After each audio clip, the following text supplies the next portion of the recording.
Hey guys, welcome back to Find Your People. Let's just say whatever just happened will probably be in the blooper reel. We are on part 2.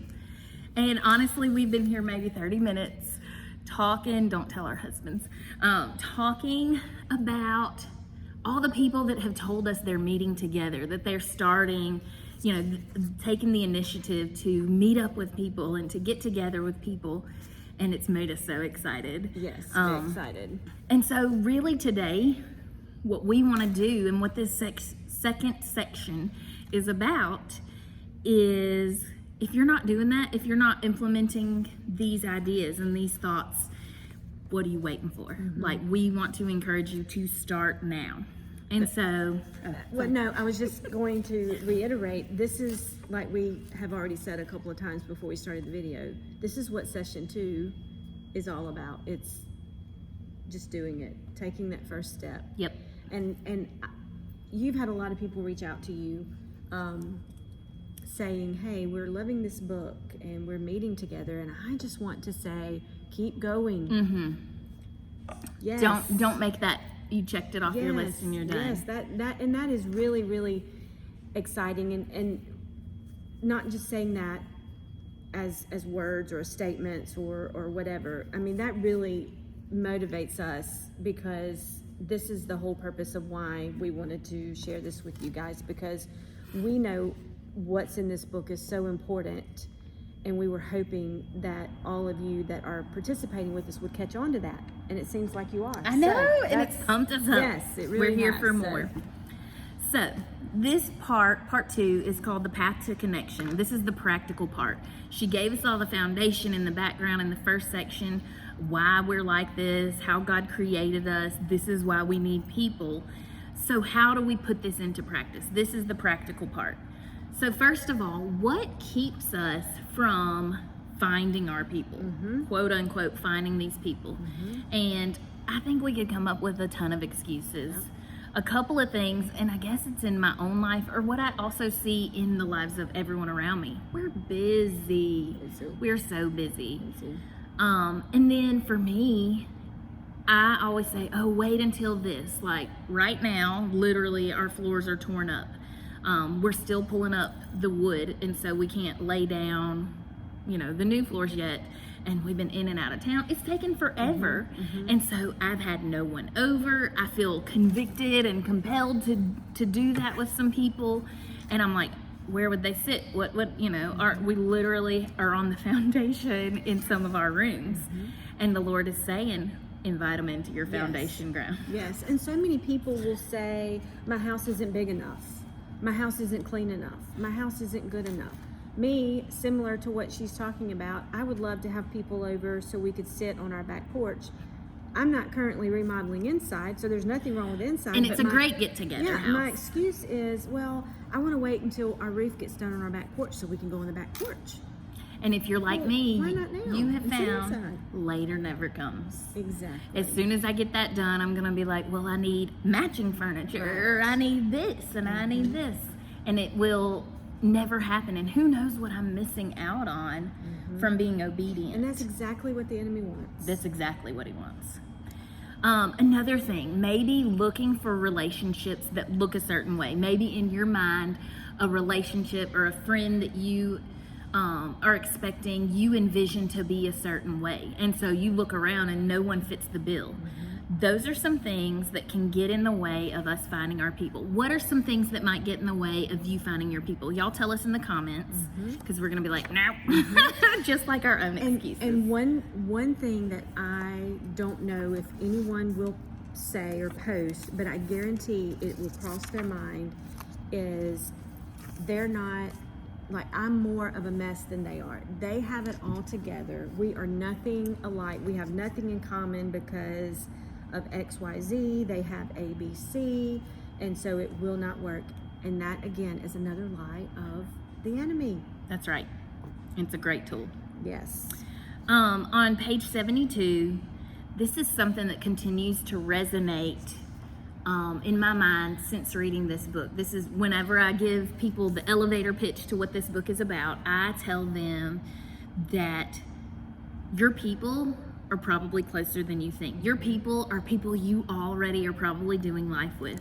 On page 72, she says, we go through life barely noticing the people God has put right in our paths, insisting that we're all alone in the world, that nobody cares, we're doing just fine on our own. But the truth is, we are meant to be emotionally close to the people we are physically close to. So, I love this idea. Think about who you're already spending time with. Who are the people in your life? I have amazing testimony to this book even before reading it. So as I read it, and Pace and I were talking, like, literally this is what God has been revealing to us for the past few years. And so we had made some changes in our own lives, whether it be accountability partners, small groups, small Bible studies.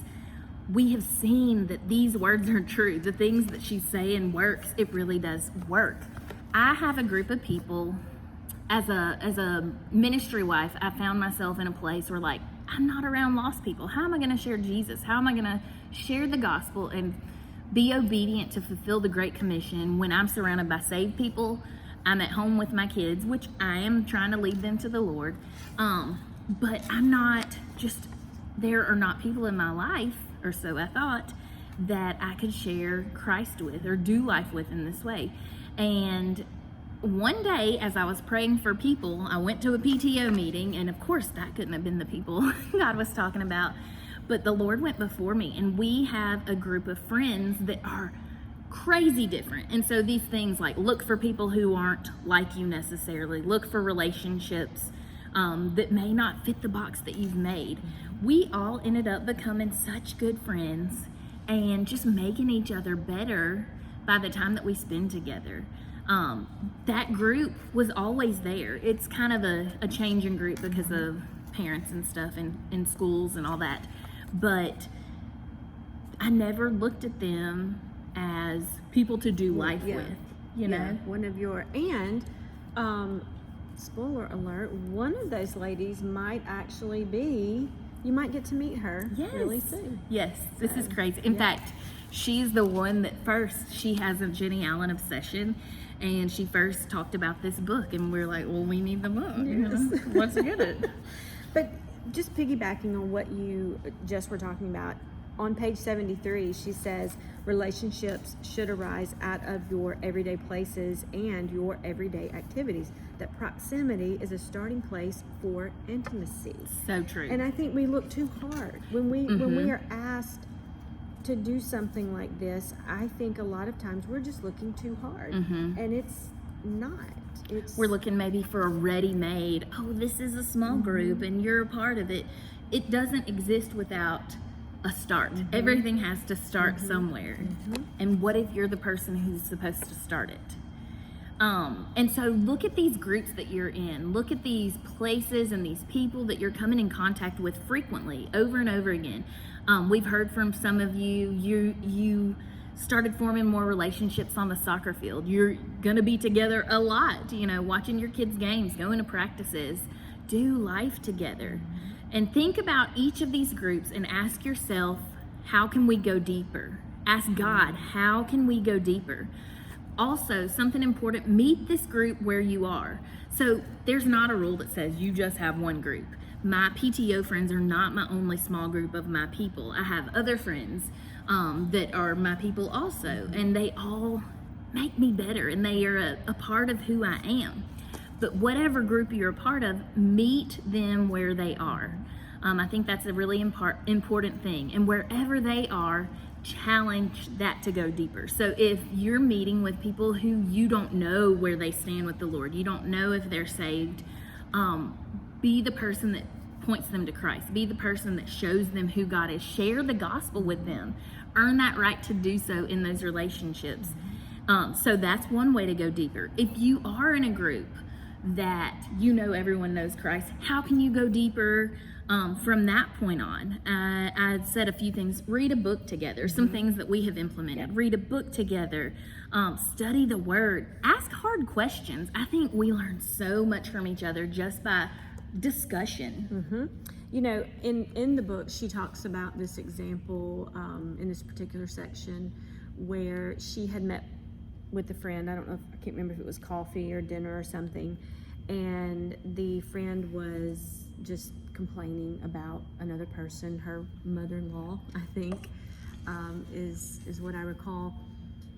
And Jenny Allen says, but then I had to ask the deeper question: what's really bothering you? And it really wasn't about the mother-in-law. There was some deeper things that this person was going through, this friend was going through. And I think we as the complainer, we don't realize that a lot of times. And then we as the person on the receiving end, the listener, we don't realize that. And that's the deep part. You've got to just ask more questions. We've got to get over this surface conversation. Absolutely. And really get into some deep and good conversation to get where we want to be in community.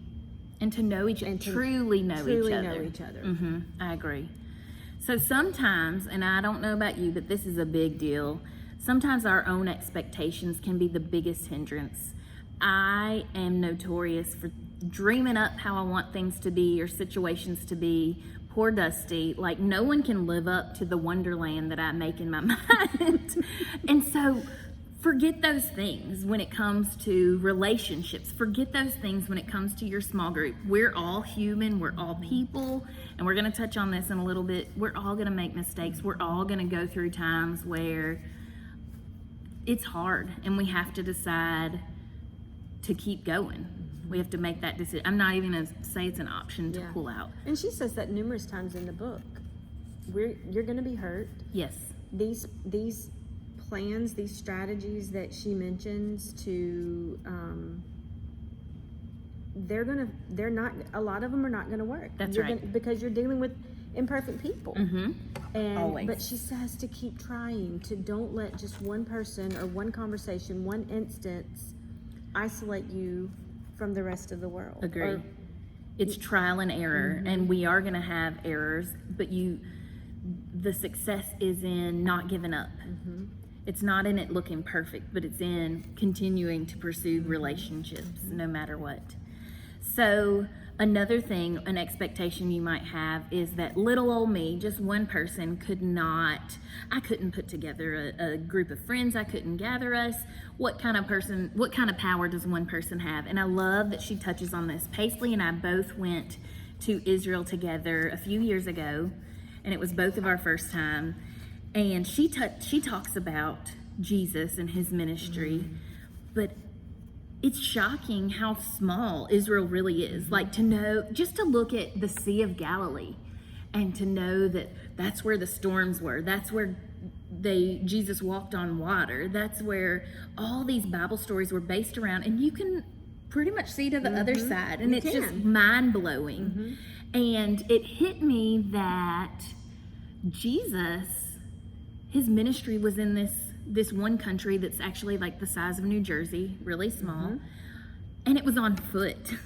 But because of God's power, today in 2022, Jenny Dunn, Paisley Alford, here in Petal, Mississippi, we're sharing who Jesus is because he impacts our life today, thousands of years later.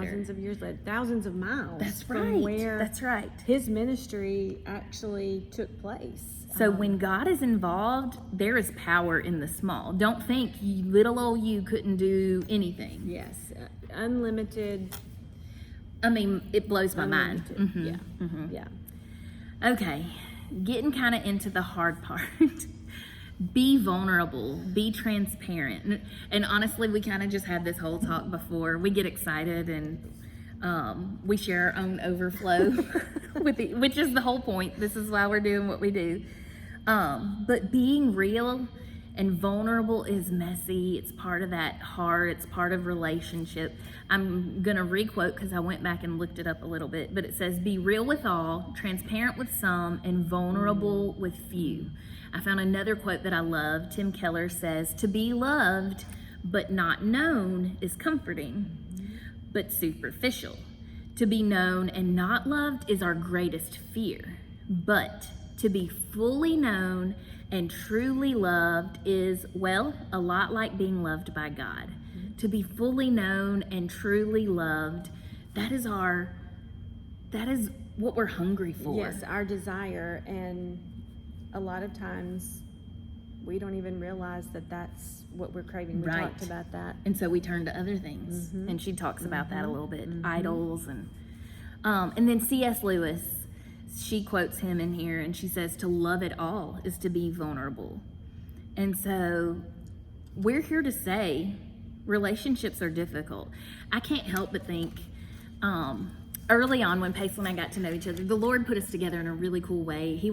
She was answer to prayer. We had a group of friends that ended up going to the beach together, and it was a Sunday afternoon, and we had been here a couple of months, and I prayed to the Lord, and I said, God, I am tired of just going to church and saying, hi, how are you? And everyone's super friendly, but it hasn't gone past that. And I craved relationship. I craved community and depth.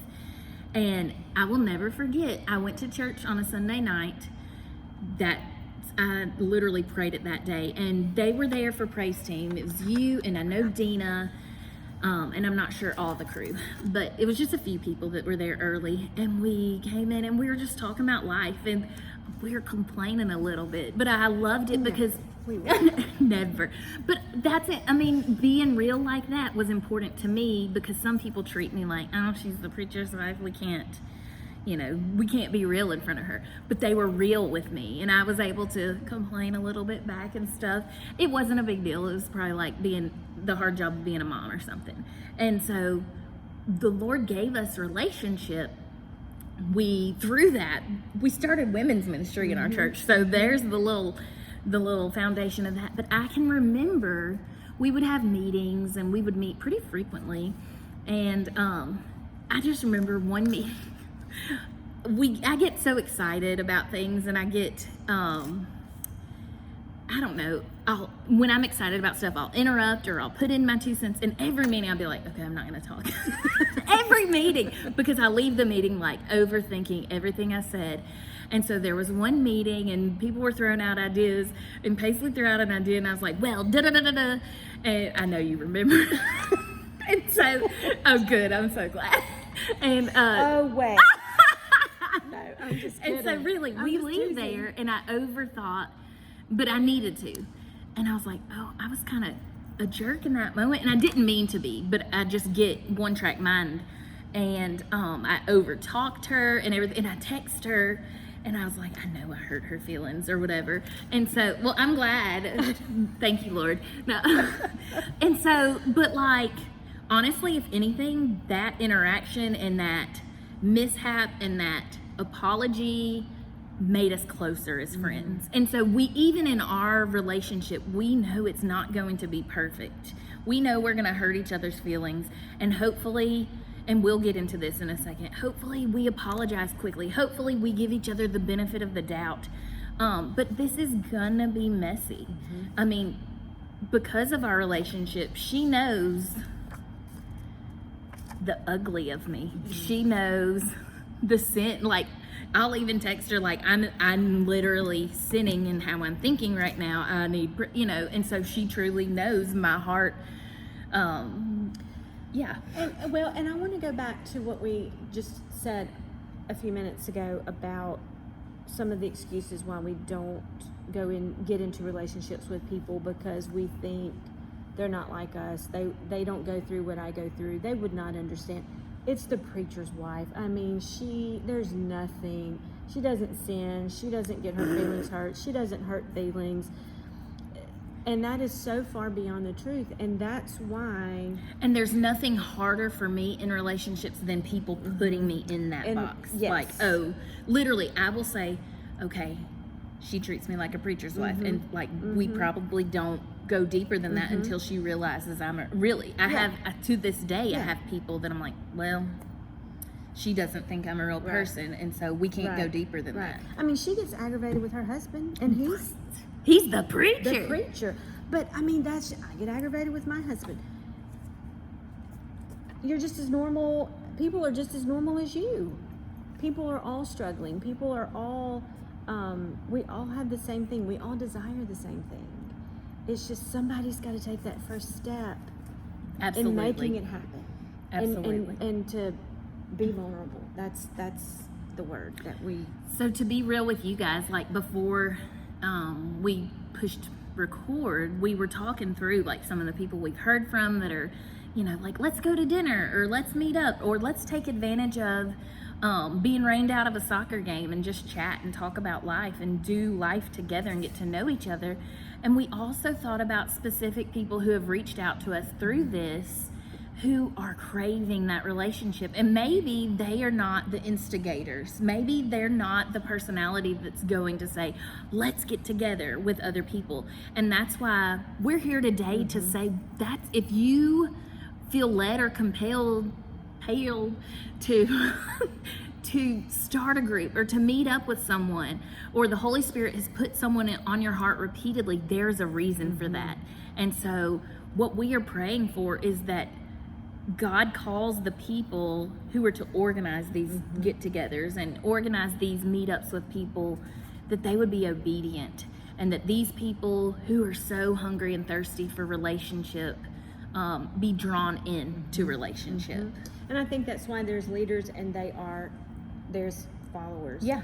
And with the hopes that those followers will one day become a leader. Correct. And it just, I can't help but sit here and think those people that are reading through this book, or maybe not, but listening to these videos and wanting this kind of relationship, wanting to find their people, but fear and whatever other reason that they are, yes, that keeps them from doing that. So if you are out there, like Jenny said, and you've felt compelled to send that text message, whether it's one person, I'll tell you or right two now, people, that's it. me. The Lord has placed someone on my heart repeatedly, and like I can't get back home fast enough to obey. I love on page 82 and 83, she talks about the different kinds of people, and even before that, the different kinds of people to look for. And so I have to know, which one am I? okay, let's see. I've already know which one I am. I was reading through this and I thought, everybody's gonna say that about me. So you done passed it. I had to reread them. It's not even on that page. This is a test and I'm really nervous. I think I'm that one. Oh, okay. I was thinking, but see, I see you in so much. Okay. But I also know her. I know you on another level than just True. You know? Yeah. So I said challenger. And I think I'm the fun one that brings the party. Agree. I think you're and that's why. And also, you can be the planner too. But yes, I was just teasing you. I I'm like, see. oh Lord. I thought we were friends. Like, stop it. What are we doing here? Okay. Exactly. In all honesty, seriously, you are each one of these as well, and there's not just You one can't person, box. one person's box not someone gonna up. fit in But all I these, have. So I think of like my youth group friends, and I did have certain people that I would go to for different things. There was someone that was very, like, just a faithful friend and probably didn't have a lot of plans, and so I could go to them if I needed a companion to do something. There were two sisters that were in youth group with me, and they were very, very different. And one was definitely the fun one, and I loved to goof off and have fun, but one was definitely the serious one and like the old soul, the wisdom. And so depending on what I was going through or what I needed, I knew to call one or the other. And so I get that. And so she's just given us ideas of what to look for in people around you. We need good counsel. We need the planner. I can look at my PTO group and see, you know, like my friend Ashley is the planner. She knows every single one of our birthdays.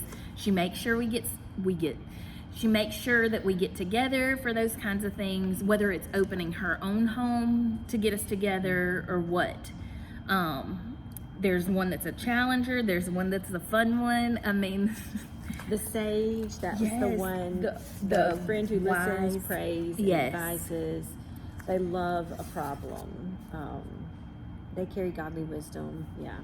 The encourager. I love them. I love them.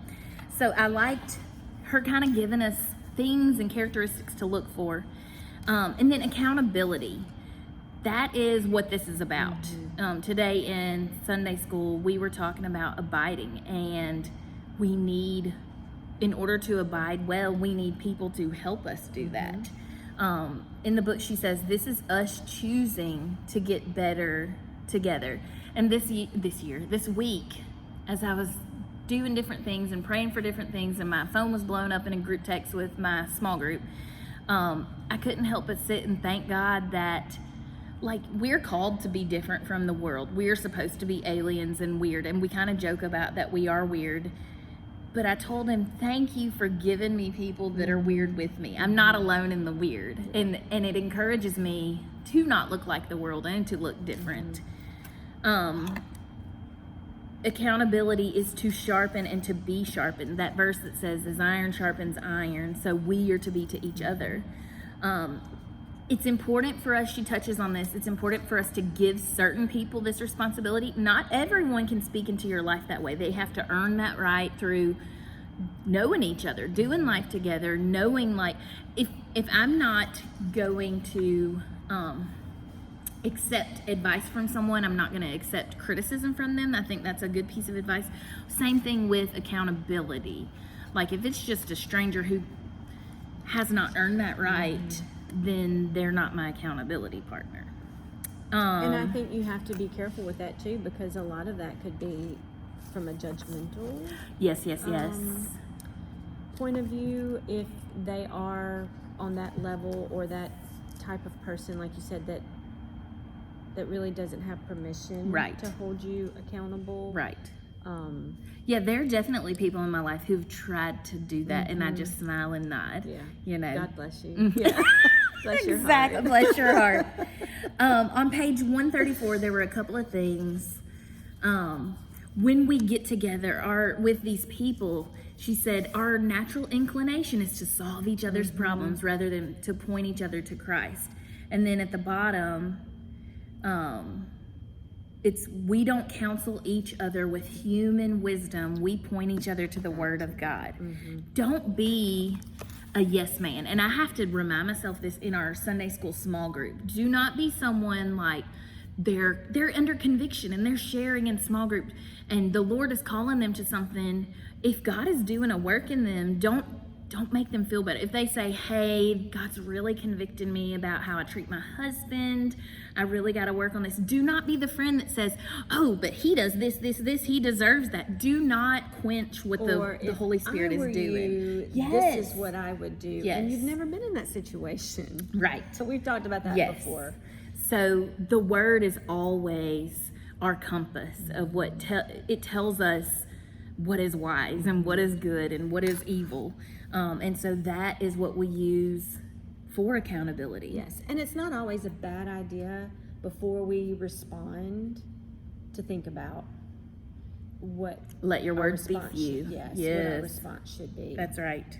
Because sometimes it doesn't need to be anything other than just listening. Just listening. Yep, and hug you, and I'll pray for you. Another thing, don't surround yourself with people who are just like you. Don't find, I don't need to go look for Jennies, a bunch of Jennies. Yeah, a bunch of preachers' wives. That's right. And then towards the end of this section, this is a long section we decided, but it's a lot of the good practical stuff about going deep, about doing life together. You have to jump in. We gonna be like Nike. You just have to do it. These are the people who you put down as your emergency contacts. These are the people that you text SOS, this is what's going on, or, you know, my life just blew up, I need help. On page 155, she has a quote. It says, discipleship is inconvenient, uncomfortable, and very messy. And so I guess to finish it off, just this idea of commitment. I marked down page 171 as being good.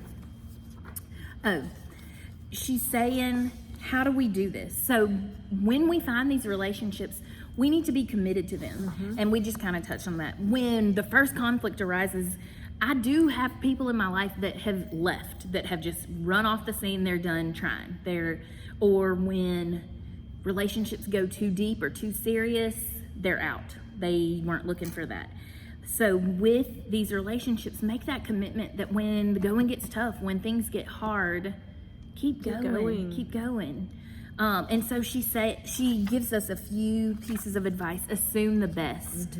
Don't be so easily offended. Don't get your feelings hurt. Don't leave a conversation rehashing everything everyone just said, and allow it to hurt your feelings when maybe that wasn't the intention. And talk about, hey, you hurt my feelings. I mean, it's okay to be honest with each other. That's what relationships are supposed to be about, is honesty. That is so true. And the person that hurt your feelings may not even be aware that they hurt your feelings. Like, I didn't know that you didn't hurt my feelings. Well, so that bad. makes me I felt horrible. Like, it's bothered me. And this was 8 years ago, Yeah. I'm sure. There was something else I was going to say. And Look, the next thing says, keep short accounts. Paisley kept a short account. I need to throw it out the window. I will say we've had numerous conversations after conversations. Like, that was stupid, wasn't it? I shouldn't have said that. Do you think I hurt her feelings? Do you think I offended her? And we're both that way. All the time back and forth, overthinking something, which I guess that's why we get along so well. 'Cause Yes. we can almost read each other's mind. Like, I can almost text her before I get the text and be like, nope, it's fine. She says, be quick to apologize, and that's what you're just talking about. And then aim to be a peacemaker. So one of my favorite conversations, and I think I've mentioned it before, just about growing up and figuring relationships out, is that you can tell when you're with someone and you leave the situation and you feel dirty or you feel upset or whatever. And you can feel the difference in when you leave someone's presence and you feel filled up and you feel blessed and you feel like you're a better person because you spent time with that person. There's a big difference in those kinds of relationships, and that helps us to define what we are looking for in these relationships. I do think there's a time and a place for both types of relationships. We cannot be the mentor in every relationship. We cannot be the mentee in every relationship. And so when you find those relationships that build you up and make you better, cling to that. Like, spend as much time with those relationships as you can. But sometimes when you are in those relationships that are difficult and you leave the situation like, I know my feelings are hurt, or when you leave those situations, you're more probably exhausted than what you were before you. You're probably the mentor in that situation. You're probably the one that needs to encourage and needs to push to go deeper, and maybe build that person up. And honestly, when you're in those relationships, those are probably the most needy people, probably the hurting people. And so I want to encourage you, protect yourself. Yes. But relationships are messy. Do it anyway. Yeah, but necessary. Absolutely messy. But necessary. That's right. So, all right. Well, we hope that you guys have, that you're caught up and you have finished. We did a little cramming, we're not going to lie. Session 2. We're going to talk about session 3, obviously, next time. But we would love for you guys to participate throughout this book. So make comments on this video or just to the Facebook page. Whatever sticks out to you, we would love to hear from Please. you. So that is our request from you. This is what we're going to leave you with. We want to hear from you. Yes. So make some comments. It can be from session 1. It can be from chapter 1 if that's all you've read. It doesn't matter. Engage with us, interact with us. We'd love to hear from you. Don't leave us hanging. Yeah. So until next time, friends. Bye. Bye.